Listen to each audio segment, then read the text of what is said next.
give us a little Buffalo Bills primer. I know you're excited about this team. Oh, I love this team. I absolutely love watching them last year. I had them going all the way. Unfortunately, the Kansas City and Patrick Mahomes is insane comeback. But Josh Allen, QB1, don't overthink it. He does everything for you. He's a running back that throws the ball. It is the single best thing. I mean, trust me, I'm not big on taking quarterbacks early, but if Josh Allen's sitting there, I would at least consider it because he is such a difference maker for your team. At running back, we got Devin Singletary.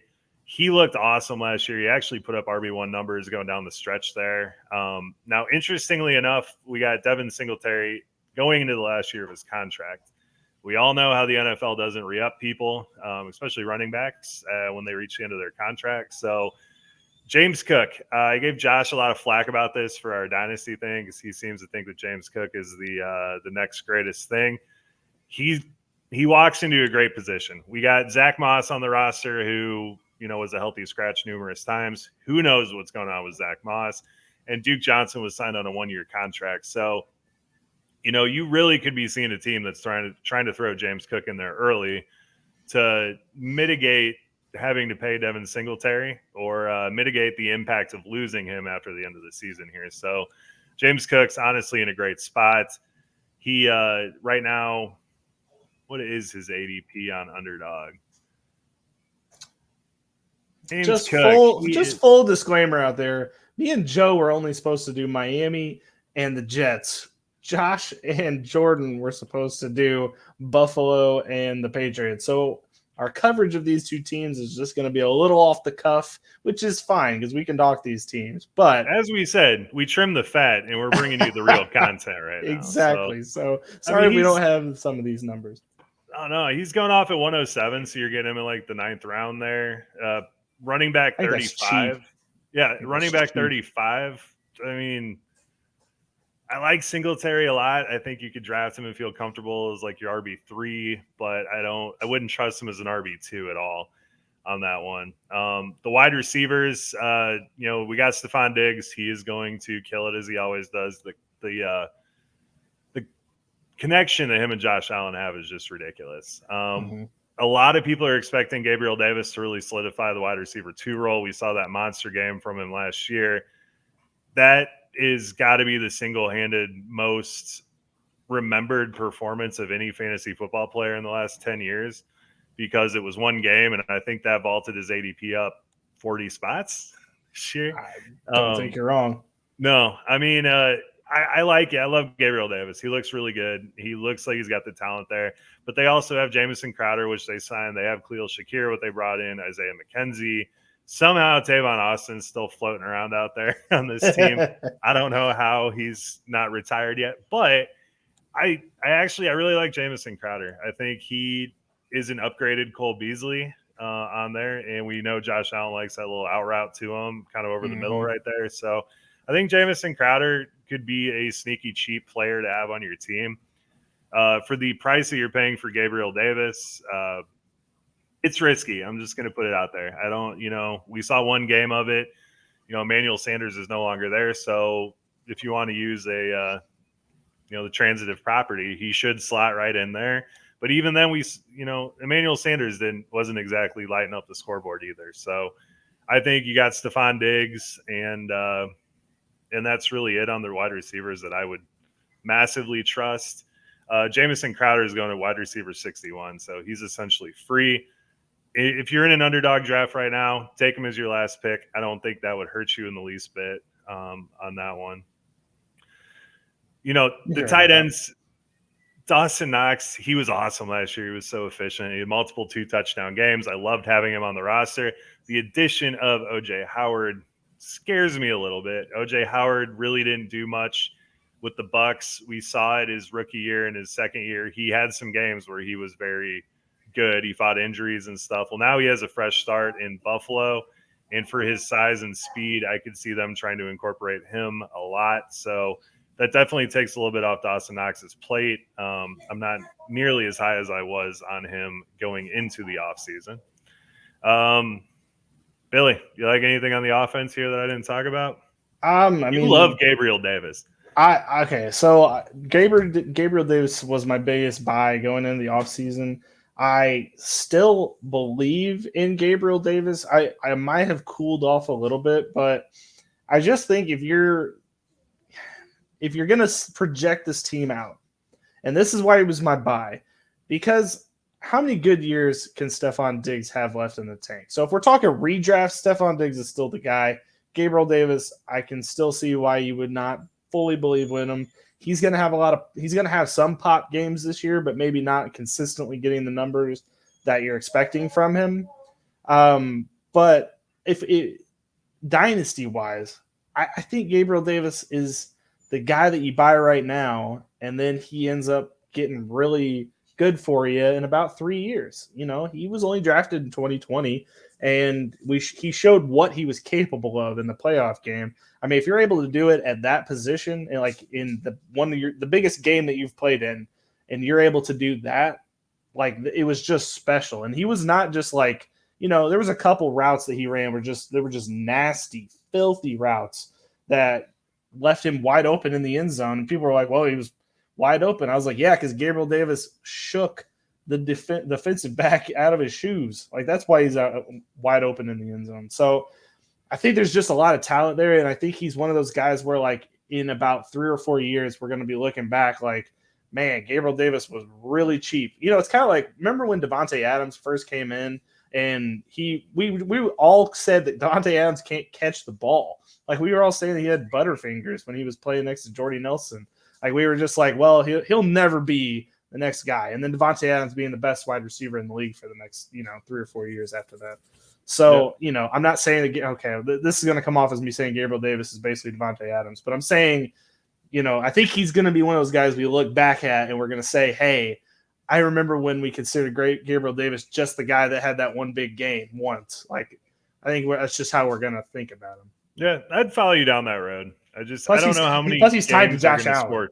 Yeah, I just don't know how many games are going to score 78 points in normal. I mean, good. Really it's a strong point. I get it. My biggest thing with Gabriel Davis is just how far that one game vaulted him up the charts. I mean, it did. You're right. I mean, we saw the potential. We saw what he could do. It was also against Kansas City's shitty secondary on there, who was letting everyone buy him. It was an opportunity to go to the AFC Championship against what we thought at the time that was the Super Bowl, and then neither team even made it to the Super Bowl. So, Josh literally crowned the winner of that game the Super Bowl champion. It wasn't even the AFC Championship. So, yeah, I'm just saying. I'll follow you with the Gabriel Davis thing. I think you're absolutely right. I just dynasty. I think he's going as wide receiver 24 right now. So right, and that's about even that might be a little rich for my blood. I don't think I'd take him that high, but it's one of those things where it's like, you're way too early to redraft him in redraft this year, but next year you'll be, I think, right on time at 24. And dynasty, you need to be on him now, or he's going to get hella expensive next offseason. Like, you're not going to be able to get him for a reasonable price, especially if Stefon Diggs was to get injured or be able to play for some reason. Like, this would be his opportunity. Yeah, so, they just signed him to a 4-year contract, so it's I know, but he's about 30. I mean, I'm not saying that's a death sentence for wide receivers. Fantasy Pros, he's wide receiver beginning of the end. So it's not quite as good as, or not quite as high as Underdog has him right now, but he's going around Hunter Renfrow, Devonta Smith. Well, Underdog players are in for that, what if they get injured kind of thing. Like, he'll be, and attached to Josh Allen, which is the most important part of anybody right now. If you're attached to the wide receiver or quarterback one, good things are going to happen for you. But there are a lot of mouths to feed on this offense. I also want to mention James Cook is going to be a receiving threat like they don't have on that team. I think it was very telling when they were after. Damn, I forgot his name. He plays on Washington, but they were after the receiving back from there. Yes, McKissick. I thought it was very telling that they were after McKissick, and then that whole thing got fumbled, and he ended up back in Washington. And then they decided to get James Cook, who was a pretty good receiving back at Georgia. And I think that if they use him in that capacity, PPR games, Cook could have a lot of value this year. Absolutely. I mean, I just if Singletary gets hurt, I guess they got Duke Johnson, who proved somehow last year that he was a goal line back. That is the one I'm more curious about. Can James Cook be a RB1? He's never done that in college. Yeah, that's the thing that scares me. You got, well, obviously you have Josh Allen. If you're on a goal line, he's probably just going to run it in. Exactly. But, you know, are you really worried about James Cook in the backfield on a 3rd and 2? I'm really not. And that's the worst part. Because Singletary gets hurt, that's unless Moss turns it around. I mean, Duke Johnson last year for Miami somehow proved that he was a short yardage back, and he had never done that in his whole career. It was weird to see. Maybe they saw that in Buffalo and was like, oh, shit, we got a backup here. I guess so. I just can't wait for the first time Chris Collinsworth has James Cook, and he's like, Al, which I don't think Al's even on that anymore, but he's going to be like, Al, now here's a guy, plays just like his brother Dalvin, just like Dalvin Cook, and this is his brother James Cook. Like, that's just, I cannot wait for the Chris Collinsworth, where he's just like, Al, here's a guy. He's a brother of James Cook. I just can't wait. It's going to be. It came from the same seed, man. I mean, there's an opportunity for it. I know. I watched James Cook. You watch James Cook. In the ground. I just don't see a route for him being an RB1. I mean, it's in PPR. He could be, you know, a solid James White-esque player or something like that. But all right, Joe, I think this is going to be the first time ever that this has happened. Me and you are going to do a fireball shot with the fantasy gods. If you allow James Cook to be a top 12 running back, me and Joe will take a shot. Now, I don't know what the fantasy gods will do if he doesn't. Just like an infinite bet, like I don't know. I didn't really think it all the way through. Exactly. I don't know if I thought this all the way through, but if this season, if he ends up as an RB1, me and Joe will take a fireball shot against the fantasy gods, because I'll take a shot if he's an RB2. Wow. Okay. Well, you know what, Joe? I'm not saying. I mean, the opportunity would be insane. It would be insane. The opportunity is there for James Cook. The talent is there for James Cook. I just don't see how he can slot into, especially with Josh Allen there stealing goal line stuff. I just don't see how he can slot into a RB1 or RB2 role. But RB3, absolutely. Me neither. So fantasy gods, there you go. If James Cook is a top 24 running back by the season's end, me and Joe will have a shot. I've got my fireball right here. In your honor. Okay. So, man, we spent a lot of time on their offense. You want to quickly get through their defense, which is loaded as well. So we're going to need this. We're going to need a minute to talk about this. It's ridiculous. Well, let's start off with the Lions. So they got Shaq Lawson, Ed Oliver, Gregory Rousseau, AJ Espensa. They have an absolute insanely talented room here. They have the defensive line that we all know they rotate them, but the efficiency that these guys get is absolutely off the charts. So if you're looking for him, Gregory Rousseau, I mean, the plays that he made last year, that interception off Mahomes, the sacks that he was getting, he looked absolutely dominant. So I think in year 2, they feed him even more. And I think he's going to take a jump there. You know, Shaq Lawson's usable on that one. And then we got the linebackers. We got Von Miller, who is going to slot right in on that line. Von freaking Miller. Absolutely insane that they were able to acquire him. Matt Milano, always valuable. Tremaine Edmunds, you know, he's good. He's good. He's not going to give you anything great, but he's a solid tackler, and he'll get you the points there. They're bringing back Poyer and Hyde as their safeties. Poyer absolutely, he puts up points. I like it a lot. Yes, and then he is a freak every year. They added Kahiir Elam, who is very, very solid on the outside there. So I think that's actually, addition by subtraction. I think Wallace is the one that he's in Baltimore now, right? I'm not sure. Yeah, I had Kahiir Elam going into the season as my cornerback 1. That should just to say what he started. I mean, obviously he did not end up that way, but at the beginning of the season when we were doing the college football tailgate, Kahiir Elam was my guy. So the fact that he has ended up in Buffalo is just an embarrassment of riches. Yeah, there is usable pieces all over that defense. The interest, I got to see how Von Miller slots in here.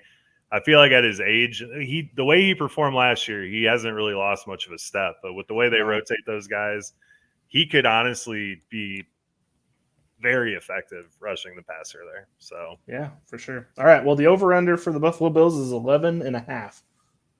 Just count it. Yeah. I don't want to go over the schedule. Yeah, honestly, like it's kind of funny. This is one of the few times DraftKings has done this. They're actually daring you to take the under 11.5. It's actually plus 120 to go under 11.5. So they're basically daring you to do that. Like it's that much of a foregone conclusion that they're going to win over 12 games, and that they decided to not even put it fair for you. So. Yeah, are we going to this game on October 16th, Bill? Where is it? Kansas City. Oh, man. The rematch. Oh, man. 171 a ticket. Wow, 171 a ticket. Okay, well, we'll talk about it. You know, so we got the Rams. Let's comp those. The Rams. I think they got the Rams. Tennessee, Miami, the Ravens. We got the Steelers, the Chiefs, the Packers, the Jets, Minnesota, the Browns, Detroit, New England, the Jets, Miami, Chicago, Cincinnati, and New England. I think they got it. I'm just going to throw that out there. I don't see anything that's really that. I mean, they're going to bring it with KC. They have it as well. Yeah. It's okay. I have a bet in for Buffalo facing the Rams in the Super Bowl. So by all means, let's have this happen. Well, let's see how week 1 goes for you. Yeah.